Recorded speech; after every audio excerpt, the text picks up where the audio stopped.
বন্ধুগণ, জীবনের পথে চলতে চলতে আমরা অনেক সময় বলি, এটা আমার ভাগ্য, সব কর্মের ফল, আমি কর্মের জালে জড়িয়ে গেছি। কিন্তু আমরা কি কখনো থেমে ভেবেছি, এই কর্মের জাল আসলে কি? কিভাবে এই জাল বোনা হয়, আর কিভাবে এই জাল থেকে মুক্তি পাওয়া যায়? প্রাচীন ঋষি মুনিরা বলেছেন, যেমন বীজ বপন করা হয় তেমনি ফল জন্মায়। অর্থাৎ আমাদের প্রতিটি কাজই ভবিষ্যতের বীজ। আজ আমরা যা করছি তাই কাল আমাদের জীবনের ফল হয়ে ফিরে আসবে। ভগবদ্গীতায় শ্রীকৃষ্ণ অর্জুনকে বলেছিলেন, হে অর্জুন, কর্ম করতে তুমি বাধ্য, কর্ম থেকে কেউই অব্যাহতি পায় না। এই কথার মধ্যেই লুকিয়ে আছে এক গভীর সত্য।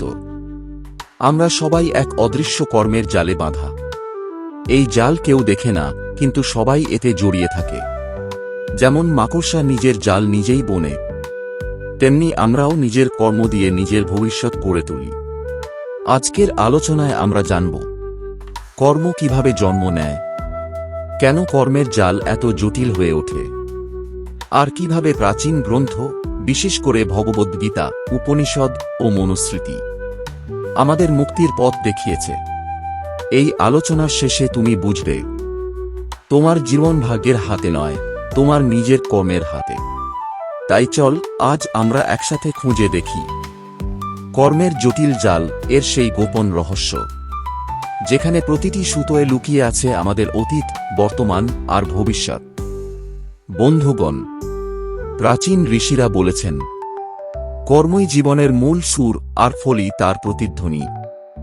আমরা যা ভাবি, বলি, করি, সবই কর্মের মধ্যে পড়ে। কিন্তু এই কর্ম সব একরকম নয়। শাস্ত্র অনুযায়ী কর্মের তিনটি রূপ আছে: সঞ্চিত কর্ম, প্রারব্ধ কর্ম ও ক্রিয়মান কর্ম।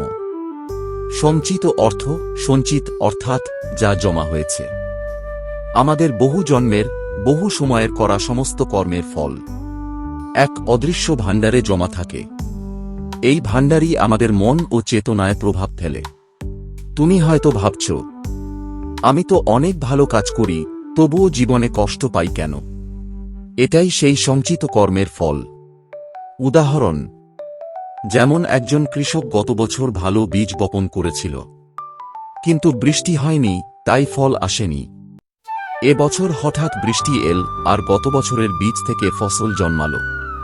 ঠিক তেমনি আমাদের পুরনো কাজের ফলও কোনো একসময় ফিরে আসে। এই সঞ্চিত কর্মগুলো জমতে জমতে আমাদের জন্ম, মন, পরিবেশ সবকিছুর ওপর প্রভাব ফেলে। এখন আসি দ্বিতীয় রূপে, প্রারব্ধ কর্ম। এগুলো হলো সেই কর্ম যার ফল এই জন্মে ভোগ করতেই হবে। ভগবদ্গীতায় বলা হয়েছে, প্রারব্ধ কর্মের ফল থেকে দেবতারা পর্যন্ত মুক্ত নন। অর্থাৎ তুমি যেই হও না কেন, রাজা, দরিদ্র, সাধু বা পাপী, প্রারব্ধ কর্মের ফল কেউ এড়াতে পারে না। উদাহরণ, ভগবান শ্রীরামচন্দ্র নিজেই ছিলেন ঈশ্বরের অবতার, তবুও তাঁকে 14 বছরের বনবাস ভোগ করতে হয়েছিল। কেন? কারণ সেটাই ছিল প্রারব্ধ কর্মের ফল। তাই জীবনে যখন দুঃখ আসে, তখন আমরা ভেবে বসি, ভগবান আমাকে শাস্তি দিচ্ছেন। কিন্তু না, এটা আসলে পুরনো কর্মের প্রতিধ্বনি। এবার আসি তৃতীয় রূপে, ক্রিয়মান কর্ম। এটাই সবচেয়ে গুরুত্বপূর্ণ, কারণ সঞ্চিত ও প্রারব্ধ কর্ম আমরা বদলাতে পারি না, কিন্তু ক্রিয়মান কর্ম এখনই আমাদের হাতে।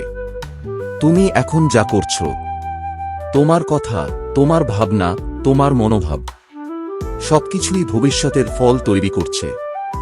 উদাহরণ, আজ তুমি যদি কারো উপকার করো, হয়তো আজ কিছুই পাবে না, কিন্তু সময় এলে সেই কাজের ফল তোমার জীবন আলোকিত করবে। এই জন্যই শ্রীকৃষ্ণ বলেছিলেন, কর্ম করো, কিন্তু ফলের প্রতি আসক্ত হয়ো না, কারণ তুমি শুধু কাজের অধিকারী, ফলের নিয়ন্তা নয়। বন্ধুগণ, এই তিন কর্ম, সঞ্চিত, প্রারব্ধ আর ক্রিয়মান, একসাথে মিলে তৈরি করে আমাদের জীবনের কর্মচক্র। এই চক্রই আমাদের আনন্দ, দুঃখ, সাফল্য ও ব্যর্থতার নিয়ন্ত্রক। যতক্ষণ না আমরা সচেতন হই, ততক্ষণ এই কর্মের জাল আমাদের ঘিরে রাখে। আর এই জালই একসময় হয়ে যায় কর্মের জটিল জাল। বন্ধুগণ, এখন আমরা জানব কেন এই কর্মের জাল এত জটিল, এত বাঁধা, এত অদৃশ্য অথচ শক্ত। প্রথমেই মনে রাখো, কর্ম মানে শুধু কাজ নয়। কর্ম মানে তুমি যা ভাবো, তুমি যা বলো, আর তুমি যা করো। এই তিনের মিলেই তৈরি হয় কর্ম। আমরা ভাবি শুধু কাজেই ফল হয়, কিন্তু না। শাস্ত্র বলে মনই কর্মের উৎস।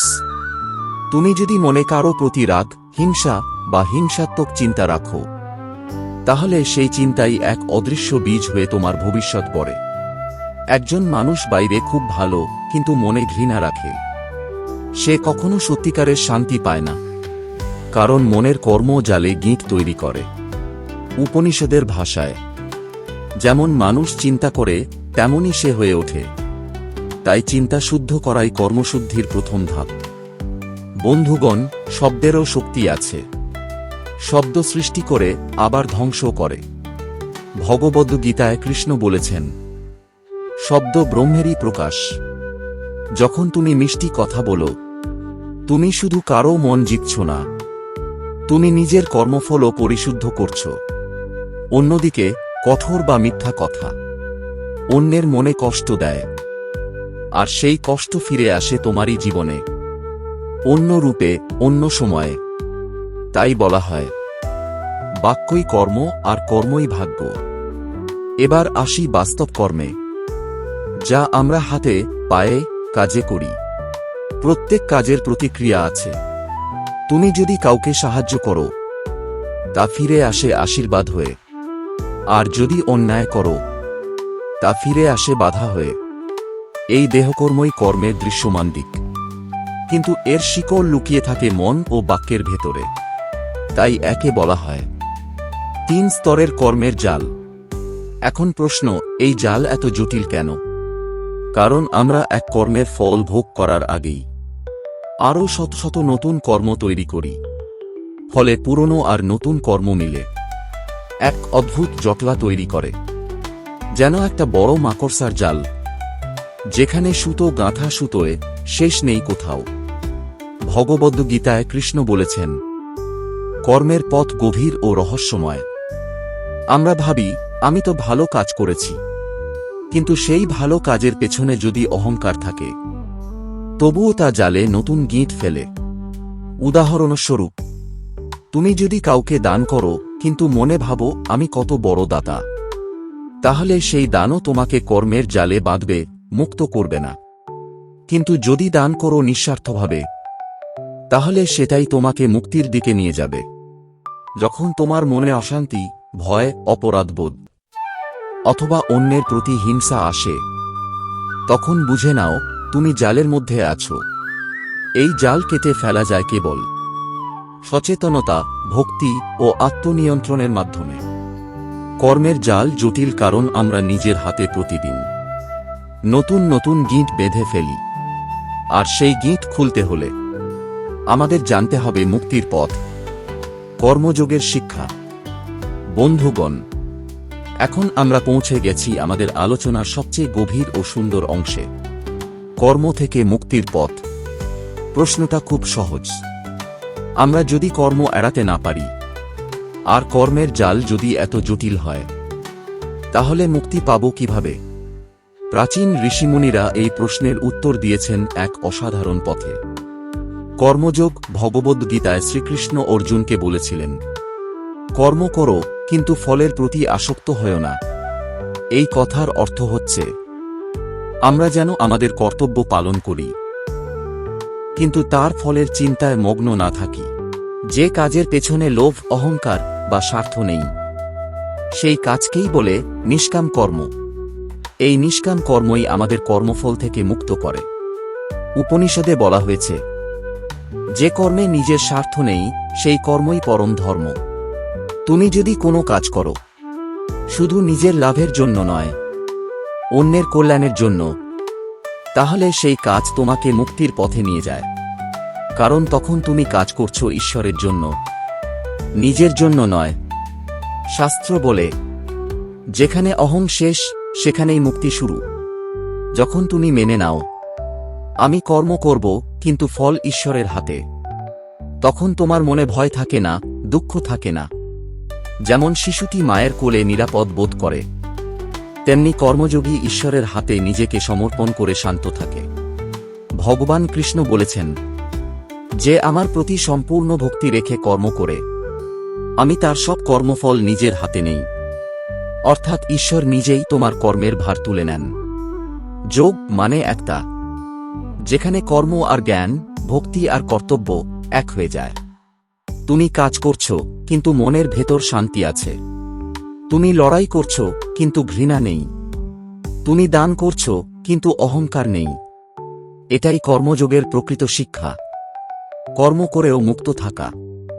যে মানুষ কর্মযোগে স্থির থাকে, তার মনে তিনটি লক্ষণ দেখা যায়। 1 দুঃখে অচঞ্চল, 2 সুখে অহংকারহীন, 3 ফলের প্রতি উদাসীন। তখন সে বুঝে, আমি জালের মধ্যে নই। আমি সেই চেতনা যে জাল বুনেছে কিন্তু তাতে বাধা নয়। বন্ধুগণ, জীবন মানেই কর্ম, আর কর্ম মানেই শিক্ষা। আমরা যদি প্রাচীন গ্রন্থের এই বাণী হৃদয়ে ধারণ করি, তাহলে কর্ম আমাদের শত্রু নয়, বন্ধু হয়ে উঠবে। যে নিজের কর্মে ঈশ্বরকে দেখে, সে আর কোনো জালে জড়ায় না। তাই মনে রাখো, কর্ম থেকে মুক্তি মানে কর্ম ছেড়ে দেওয়া নয়, কর্মে থেকে ঈশ্বরকে অনুভব করা। জয় শ্রীকৃষ্ণ।